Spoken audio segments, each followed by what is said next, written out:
Li Wei stood at the edge of the city, looking out over a skyline of cranes, half-finished towers, and gleaming new developments. The city pulsed with life, streets crowded with pedestrians, bicycles weaving between buses, children playing in parks, and shopkeepers arranging colorful displays. Every corner buzzed with energy and ambition.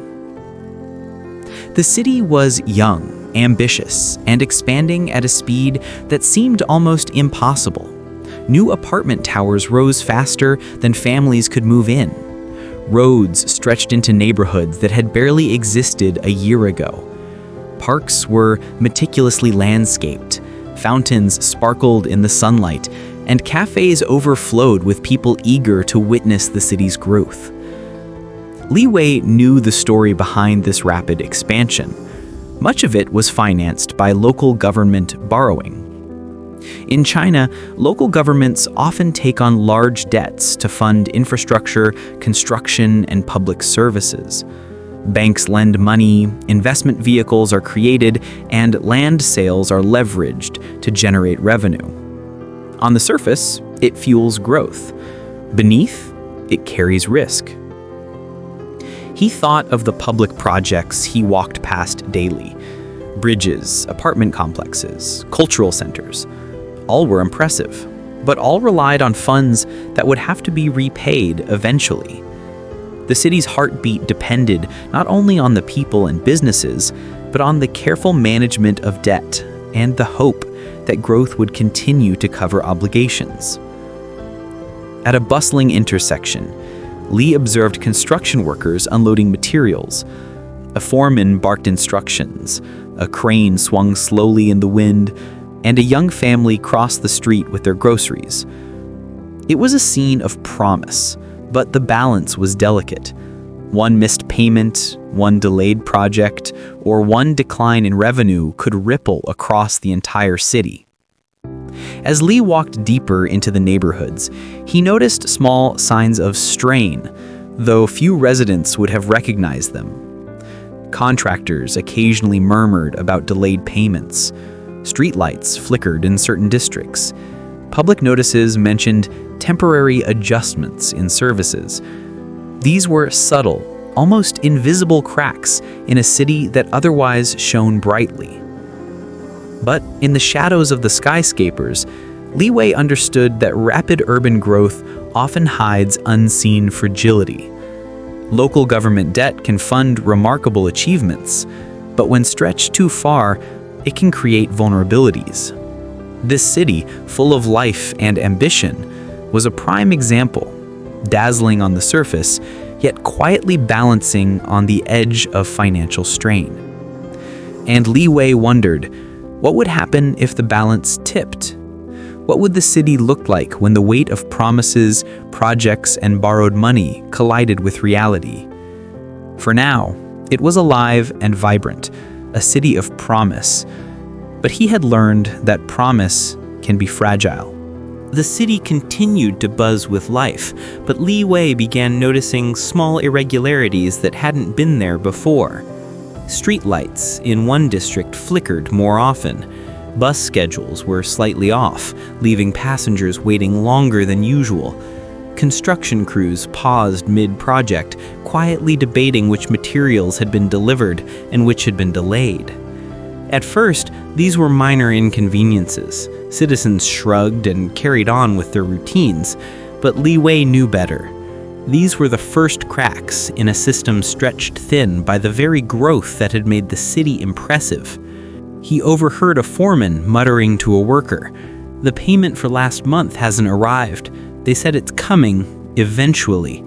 It was a phrase Li Wei had heard before in other cities, a signal that the cash flow keeping projects alive was faltering. This was where the story of local government debt became visible. In China, many city governments fund rapid urban expansion by borrowing heavily. They rely on land sales, taxes, and investment vehicles to repay loans. But if revenue slows or projects are delayed, payments to contractors, workers, and service providers are postponed. Even small delays ripple outward, affecting the daily lives of residents. Li Wei walked past a school where maintenance work had been delayed for months. A notice posted on the wall mentioned temporary budget adjustments, leaving playgrounds closed and classrooms without heating in the early winter mornings. Parents whispered complaints to each other, frustrated but unsure who to hold accountable. In a market nearby, shopkeepers complained of late deliveries from suppliers, who themselves were waiting for government contracts to be settled. Li realized that the cracks were not limited to construction. They extended to transportation, education, utilities, and commerce. One delayed payment here, one frozen project there, and suddenly the entire network of daily life became vulnerable. Even as citizens adapted, improvising with neighbors and local networks, Li Wei knew the cracks would grow if the underlying debt pressures weren't addressed. What had seemed like minor inconvenience now hinted at something deeper. A system under stress, balancing growth with borrowed funds, with human ingenuity temporarily masking structural weakness. Walking through the city streets, Li Wei understood the paradox. The same loans and investments that allowed the city to flourish were also creating fragile dependencies. The city's heartbeat was strong, but each small disruption, the flickering light, the delayed bus, the paused construction, was a warning. The first cracks were subtle, almost invisible to those living amidst the energy and bustle, but to anyone paying attention, they were unmistakable signs. Growth financed by debt can sustain life for a time, but it cannot shield a city from the reality of delayed payments and stretched resources. And in the quiet murmurs of markets, the hesitant pace of construction, and the flickering streetlights, Li Wei saw the story beginning to unfold. The promise of the city had begun to show its first cracks. Li Wei walked through the city, noticing how life continued despite the first cracks. Markets were still open, construction crews still worked, and schools still held classes. But there was a hidden rhythm beneath the visible energy, a network of improvisation and resilience that few outsiders could see. At a small construction site, workers rearranged materials that had arrived late. A foreman negotiated directly with a supplier, promising early payment once city funds cleared. Nearby, a neighbor helped an elderly resident haul water from a communal pump when the local supply system faltered. These small acts kept the city functional, even as underlying problems mounted. Li Wei realized that these hidden networks were a human response to structural weaknesses. When local governments delayed payments due to cash shortages, informal solutions emerged. Shopkeepers extended credit, residents shared resources, and communities coordinated to meet basic needs. For now, the city could continue to operate. This improvisation, however, was only temporary. It could not replace formal financial systems, nor could it cover the costs of stalled construction, delayed salaries, or interrupted public services indefinitely. Each hidden network was a patch, not a solution. Li Wei paused to watch a small market square. Vendors whispered about late deliveries from suppliers who were themselves waiting for government funds.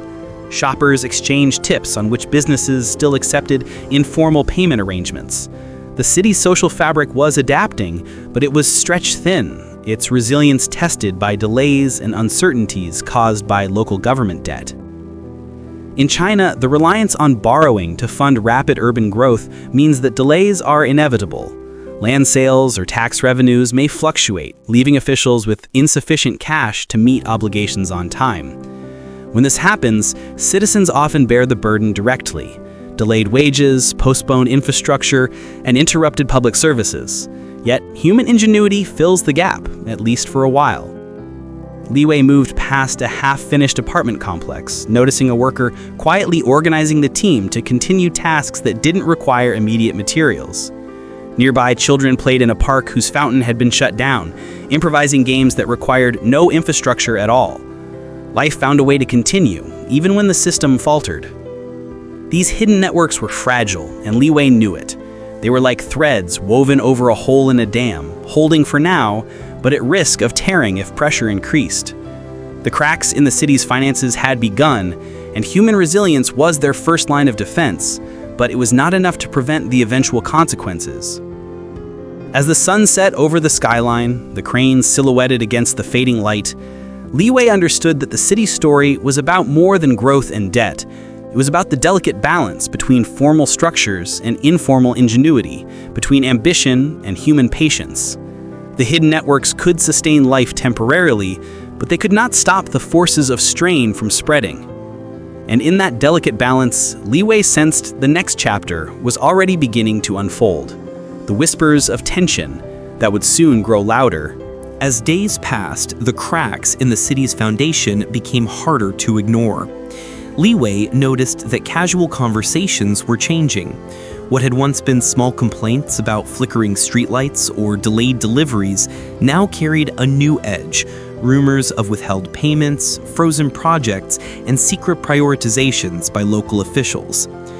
In the bustling market square, shopkeepers whispered to each other while stacking produce. "I heard the payments to the contractors in the West District haven't cleared at all," one said. "And the school repairs? They've been postponed indefinitely," another added. Word spread quickly, amplified by worry and curiosity. Li Wei understood the subtle power of these whispers. They were more than idle talk. They were early signals of distrust. In communities dependent on government-funded projects and municipal payments, uncertainty breeds tension. Each rumor added weight to an invisible pressure, eroding confidence in the system. Local government debt played a silent role in these whispers. Officials relied on borrowed funds to sustain public projects, but when revenues from land sales or taxes lagged, payments were delayed. Contractors, vendors, and workers noticed first, and then the news spread to residents. Citizens unaware of the exact financial details filled in gaps with speculation, sometimes exaggerating the situation. In neighborhoods where work had slowed, Li Wei observed residents exchanging notes about which projects were on hold and which areas had already experienced payment delays. Parents discussed whether they could trust that school maintenance would be completed. Business owners questioned which suppliers would continue deliveries.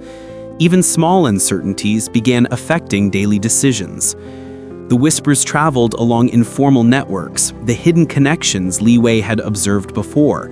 They spread across markets, construction sites, and social spaces, subtly shaping behavior. People adapted cautiously, avoided risk, and watched for signals from friends and neighbors. Li Wei walked past a partially completed apartment complex. He overheard workers debating how long they could continue without wages. Their frustration was quiet but palpable, feeding the rumors that rippled outward. In that moment, he realized the city's pulse was no longer measured solely by construction cranes or traffic.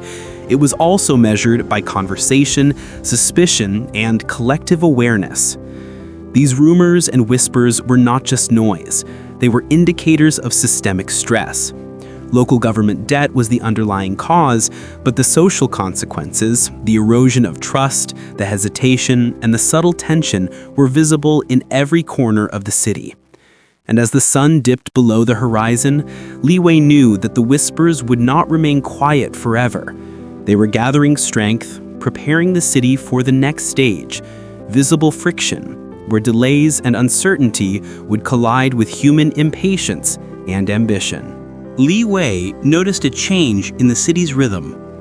What had once been subtle disruptions now became impossible to ignore. Streetlights flickered more frequently and went dark for longer stretches. Buses ran irregularly, leaving commuters stranded at empty stops. Construction cranes hung idle, their cables swaying in the wind.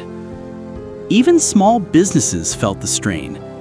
Shopkeepers delayed restocking, unsure if suppliers would deliver on time. Cafes shortened opening hours. Parents whispered complaints about heating systems that were no longer reliable in schools. Daily life was still functioning, but only just. The cause was clear to Li Wei. Local governments, stretched thin by debt, were struggling to maintain cash flow. In China, cities often borrow heavily to finance infrastructure and public services, expecting future land sales or tax revenues to cover repayments. But when revenue slowed, payments to contractors, suppliers, and service providers were delayed. The effects cascaded, touching everything from buses to public fountains. At a residential complex, residents crowded around a notice board. The message read, "Due to budget adjustments, certain services may be temporarily delayed. We apologize for the inconvenience." It was vague, impersonal, and unnerving. Li Wei saw the worry in their faces. Families unsure if heating would come, elderly residents hesitant to leave their apartments, and workers concerned about delayed wages. Li walked past a construction site where workers had been idle for hours. A foreman explained, "Materials haven't arrived. The payment for last month hasn't cleared. We're waiting." The delay was not negligence. It was a symptom of a city stretched too thin by borrowed funds. Every delayed payment, every frozen project, and every halting service was a sign of the hidden debt pressure finally affecting daily life. And even in markets and public spaces, the strain was visible. Deliveries were inconsistent. Crowds moved cautiously, adjusting to the unpredictability of buses and services. Human ingenuity and informal networks were keeping the city alive, but they were increasingly overburdened. Li Wei realized the city was entering a new phase. The cracks were no longer invisible. Residents could feel them, see them, and adjust their lives around them.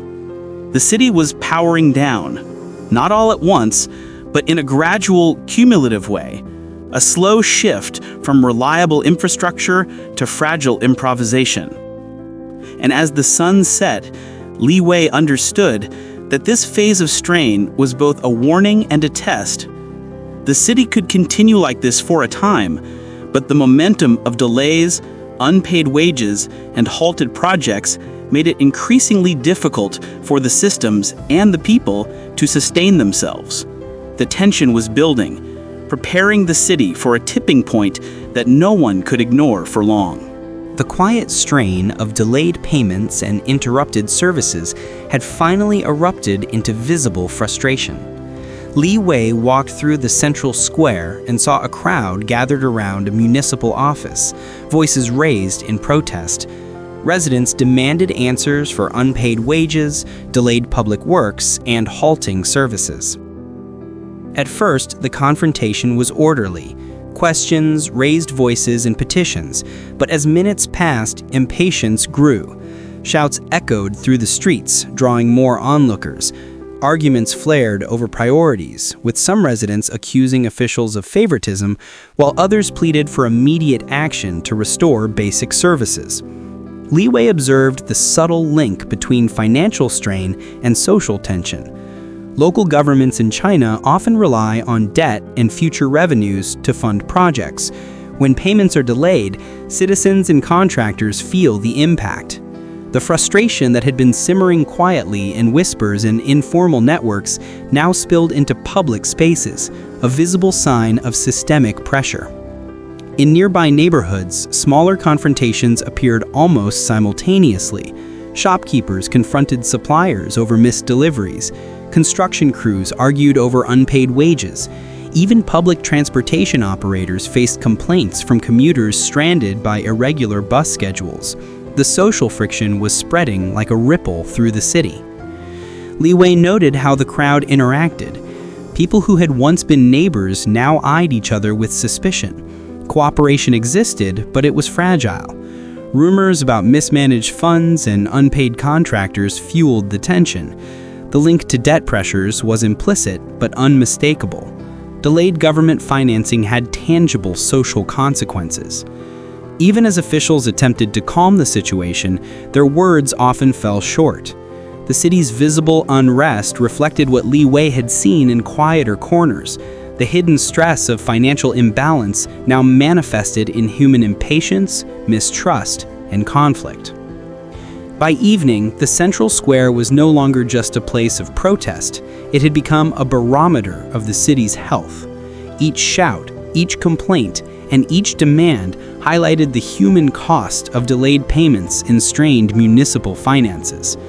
Li Wei realized that this was only the beginning. The first public outbursts were symptoms of a system under pressure. If underlying debt pressures were not addressed, these moments of tension could escalate further, affecting more neighborhoods and more citizens. The city had reached a stage where invisible strain was now undeniably visible. The city's strain, once subtle, had grown impossible to ignore.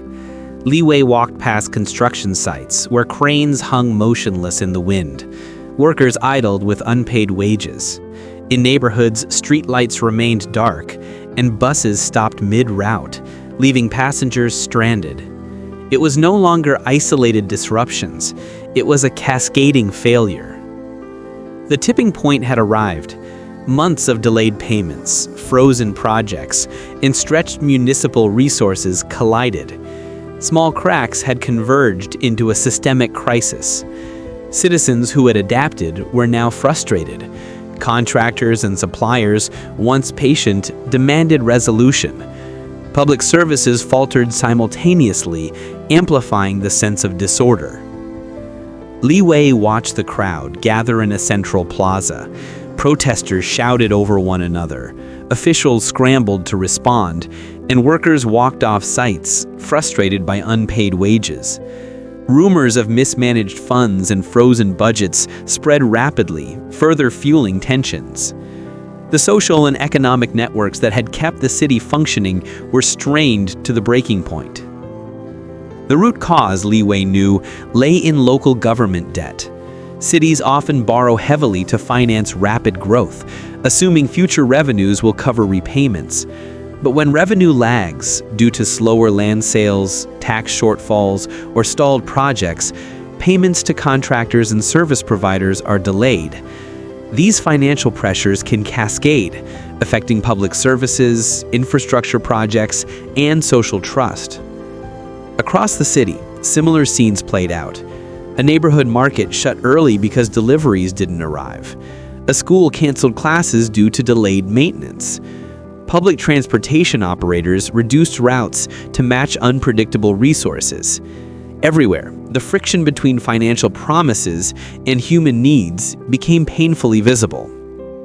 Li Wei realized that this tipping point was not sudden.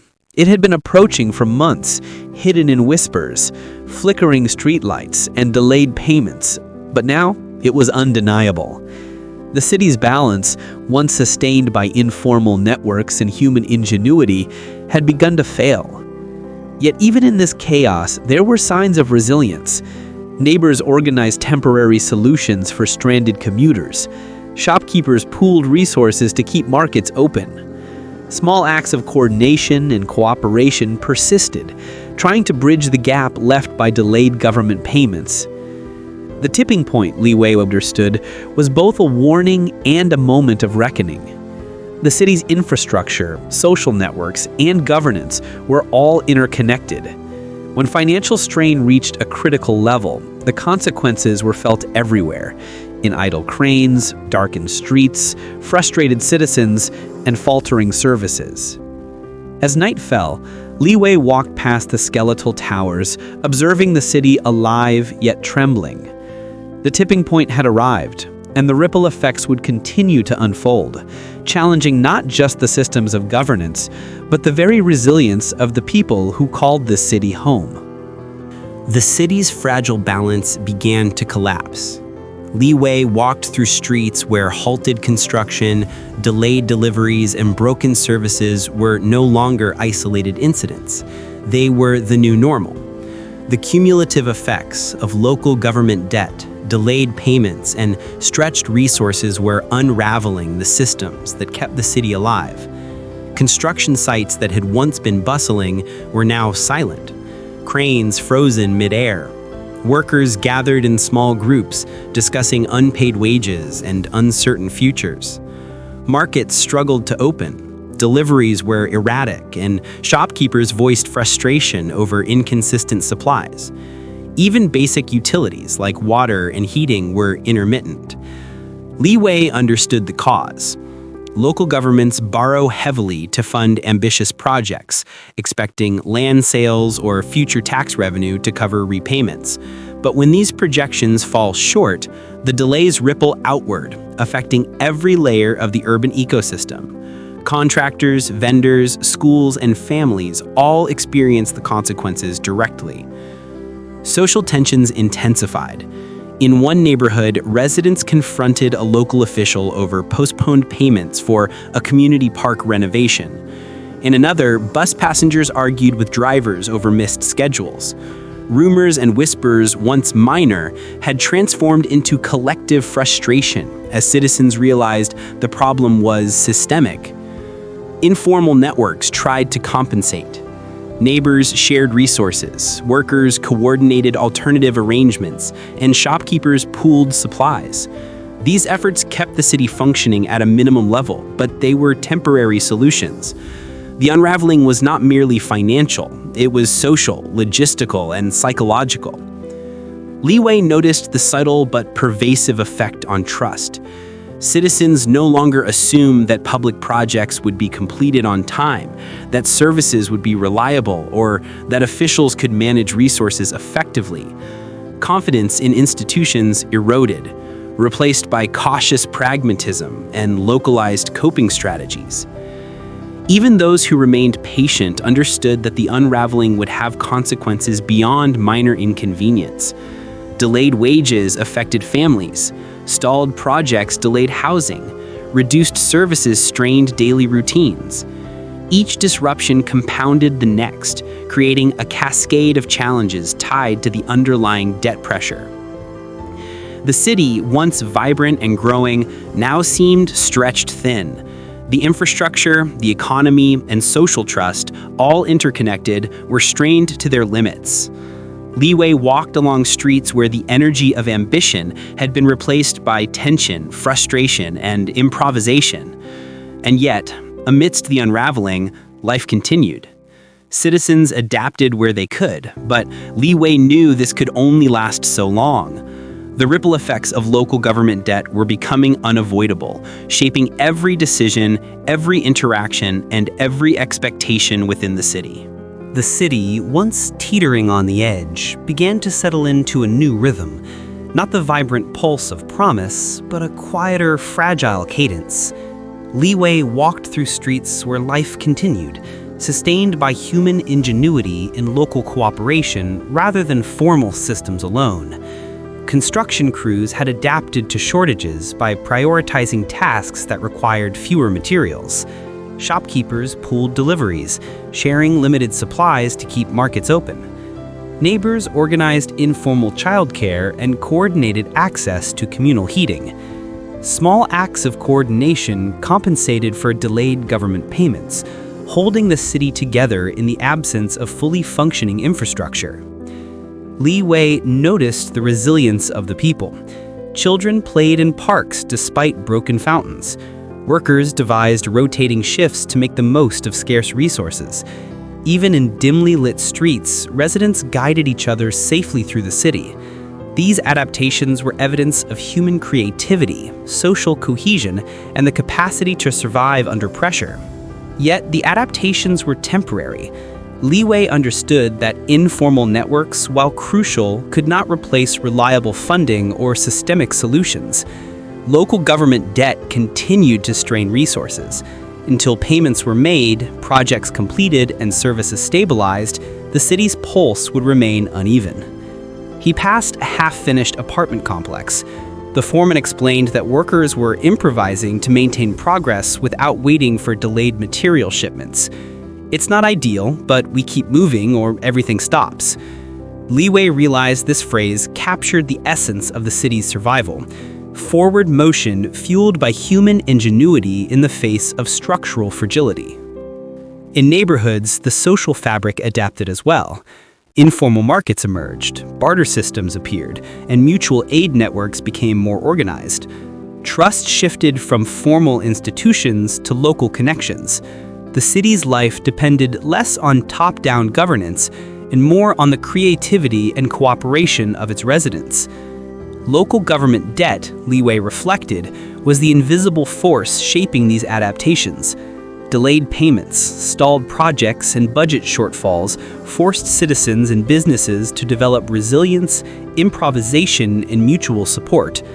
While these networks could sustain life, they could not fully restore the city's prior momentum. By evening, as streetlights flickered to life intermittently, Liwei saw the city differently. It was no longer a machine operating on promises and finances. It was a living organism, adjusting, compensating, and enduring. The aftermath of strain had created a new equilibrium, fragile, yet remarkably persistent. And in this equilibrium, Liwei realized a truth. Even when systems fail temporarily, human ingenuity can bridge the gaps, but only as long as the underlying structural issues are eventually addressed. The city's resilience was admirable, but debt pressures remained, quietly shaping every aspect of urban life. Liwei stood on a hill overlooking the city as the sun set, casting long shadows across the half-finished towers and quiet streets. The city had endured strain, tension, and disruption, but it was still alive. He reflected on what had brought the city to this point and what it could teach its residents, planners, and policymakers. The rapid growth that had once seemed unstoppable had relied on borrowed money, much of it through local government debt. Infrastructure projects, schools, and public works had been funded with the expectation that future revenues from land sales, taxes, or other government income would cover the loans. For a time, it worked. But when revenues slowed, payments were delayed, and the cracks that Liwei had observed became unavoidable. He thought of the people who had adapted, improvised, and supported one another. Contractors, shopkeepers, workers, and residents had bridged gaps left by delayed funds. These hidden networks had kept the city functioning, demonstrating human resilience, ingenuity, and the power of community. Yet, he knew that resilience alone could not solve systemic problems. The debt pressures underlying the city's rapid expansion remained, quietly shaping daily life. Without structural solutions, timely repayments, transparent financial planning, and sustainable growth, fragile adaptations would only delay further disruption. Liwei realized that the city story reflected a broader lesson. Growth, ambition, and visible success can mask invisible fragility. Citizens experience the consequences directly, whether through halted services, stalled construction, or social tension. Understanding the link between finance, governance, and daily life is essential for both policymakers and residents. Looking out the skyline, he saw both towers unfinished and neighborhoods thriving. The city was a mix of promise and caution, resilience and vulnerability. The lesson was clear. Human ingenuity can carry a city through temporary strain, but long-term stability depends on responsible financial management and transparent governance. For the residents, the experience had been a lesson in patience, adaptability, and community. For the planners and officials, it was a warning. Debt-fueled growth must be balanced with sustainability and foresight. And for observers like Liwei, it was a reminder of the delicate dance between ambition, resources, and human lives. As night fell, the city lights flickered once more. Life continued, imperfect yet enduring. The promise remained, tempered by the knowledge that every ambition has limits and every city must navigate the tension between growth, finance, and human resilience. Liwei turned away from the skyline, carrying with him the story of a city that had endured strain, adapted, and survived. A story both cautionary and quietly hopeful. Thank you for watching. We hope our story was both entertaining and informative. If you want to dive deeper into the complexities of China's local government debt and see how it affects cities and communities, we highly recommend the book China's Great Wall of Debt by Denny McMahon. Check the link in the description to get your copy and explore the topic further.